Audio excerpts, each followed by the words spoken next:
Alright mga kabisik, so pabalitan natin itong kanyang starter motor ng itong Yamaha EZ150 kasi itong mga kabisik ang kanyang sintomas or kalagayan.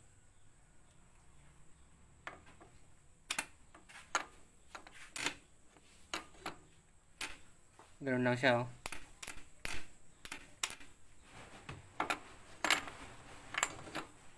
Body ground natin.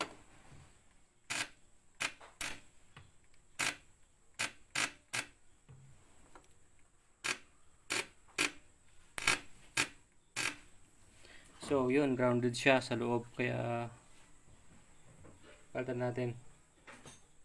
Alright.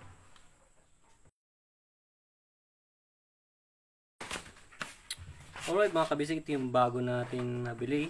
Ayan. So try natin ngayon kung ikot na ito.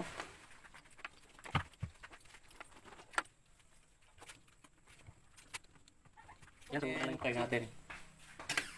You know.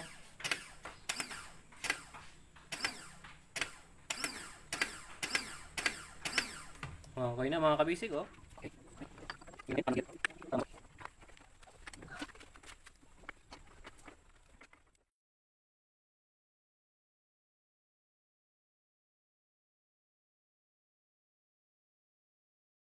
So, try na natin start yung ating motor.